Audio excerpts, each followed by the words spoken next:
This is PJ Denuzzo with Denuzzo Wealth Management on a Denuzzo Wealth Management Insight titled U.S. GDP Economic Update. Due to how fast the market's been moving and projections are being updated, we had a DWM Insight a couple of weeks ago, and I wanted to provide an update today with new information. So thank you for listening in. A lot of the research is based on Goldman Sachs' recent research by their research department. There's a number of other sources as well, but I did want to mention that a good bit of this has come from Goldman Sachs' research. In the first quarter of this year, the revisions have been pushed downward to potentially a minus 6%. And again, anytime you see a GDP number reported for a quarter, it's always an annualized number. It's not what occurred or what's projected to occur in that specific quarter. The second quarter is where there's been more downward revisions. The third quarter has been revised upward as well. And the fourth quarter has been revised down a little bit. Rather than getting down into the weeds or into the sausage factory, the big point that we want to make is that the second quarter is projected to be the worst quarter in U.S. history. So a stronger contraction than had previously been projected. And the third quarter coming out of the current situation, the COVID-19 induced situation, is projected to be the best quarter in U.S. history. So a stronger expansion coming out of the third quarter. Of course, the contraction is going to be larger than the contraction is going to be larger than the expansion.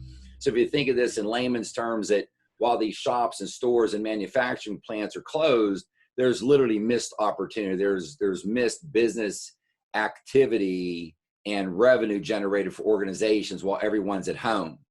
The big picture projections are, if we can come back in the third quarter as projected, that we will be able to capture about 1/2 of that lost activity. But there will be some activity. You just don't close the largest economy on the planet Earth and not have negative ramifications. The biggest point that I can make, that I'm trying to make in this video, is that you're going to hear an awful lot of negative information on the news. You're going to hear depression era, depression type negative GDP numbers, depression type unemployment. As I'd stated in one or two of the earlier videos, this is the first economic calamity of our lifetimes, or potentially you could even argue in history, where it was proactive. We did this to ourselves knowingly that one outcome was going to be worse than the other. And that's a projection we'll have to play out over history and over time. Was it better closing the entire economy down vis-a-vis the COVID-19? And that's for a topic larger than me. But I just want to let everyone know who's listening that the market has already priced all of this in. When you see these bad headlines, when you go online and see this bad information, the market has already priced all this information in. It's not that there's more bad things to come. So that's one challenge we have with the way that the media presents things. We're thinking that, oh, we're this bad right now, and this is new information. Again, the market is a discounting mechanism. It's a forward-looking projecting mechanism, typically, again, as I said, 3 to 9 months ahead of whatever the economic facts are on the ground. The main revision with where we're at right now, with the entire economy being closed, is the projection now for the entire year of 2020 is that we will end up with a negative GDP this year. Right now, the projections are somewhere between -1% to -6%, but you just don't close down the largest economy on earth for as long as we've got it closed down and not have natural ramifications of that. So again, we're projecting a negative GDP for the year. You're going to see unemployment numbers spike. Again, I'm just reiterating, the market has already priced all this in. This is no new information rather to the market. We're going to have the worst quarter in history regarding GDP. We did that. It was proactive. We knew what we were doing. Again, these are the powers to be, the government and everyone else associated. We know that the unemployment is going to result. There's a direct correlation with the unemployment, even with all the government programs. So again, we're looking, if we can get back to a 50% recapture and get things moving forward. In the background I mentioned before, and I can't overemphasize this, the aggressive action taken by the Federal Reserve and the U.S. government on a monetary and a fiscal stimulus and rescue package really is the better way to look at it rather than a stimulus. This is even dwarfed 2008 and 2009, which is the largest thing that I've ever seen in my lifetime. Going back, the government, you could argue, didn't even assist us much regarding rescuing in the Great Depression back in the 1920s, 1930s. This is very good news for us that the government has acted very swiftly, adroitly, very laser focused and specific on areas that need help. This is going to help us tremendously coming out of this. There's additional conversation about potentially another rescue / stimulus. We'll save that for the future. We're looking for manufacturing to recover much more rapidly than the service sector. Of course, we want to get our factories open sooner than other non-essential firms. That's really what makes our country go.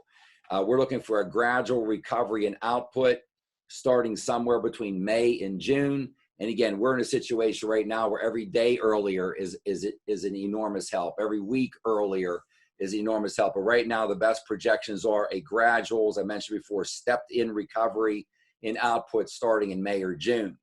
Again, we're going to have a very severely negative GDP in the second quarter. I'm preparing for you that ahead of time because the media will have a field day with that. Also, we're projecting a new and stronger and more robust GDP expansion in the third quarter than was previously projected as well. Again, the jobless rates are going to get well into double digits. We may even see a rate as of when I'm taping this today, projected at potentially even something around 15% unemployment rate. We know this ahead of time. We know that was the effect of what the government mandated and what the decisions that the government made. This is just a natural extension and flow through of what they've done.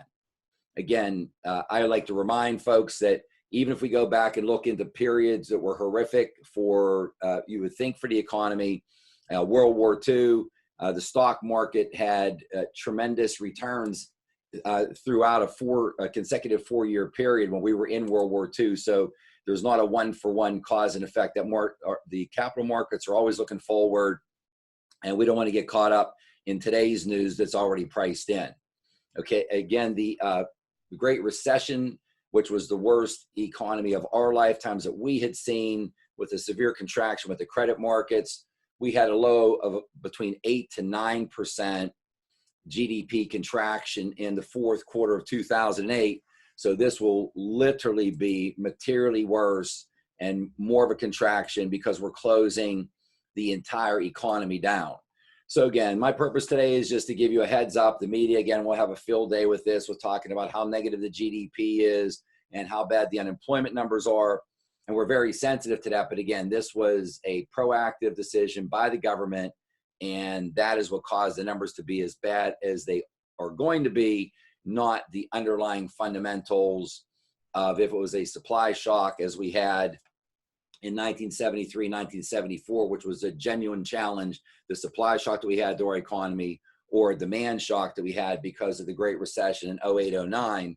This is a completely different animal that we basically have been in control of as much as possible. This was a proactive decision by the government. We have to live with the outcomes of this to go and grow through it and come back out because of their decision and how they wanted to fight the COVID-19 crisis. Again, this is PJ Denuzzo with Denuzzo Wealth Management. I want to thank you very much for listening in today and look forward to seeing you again soon. Thank you very much.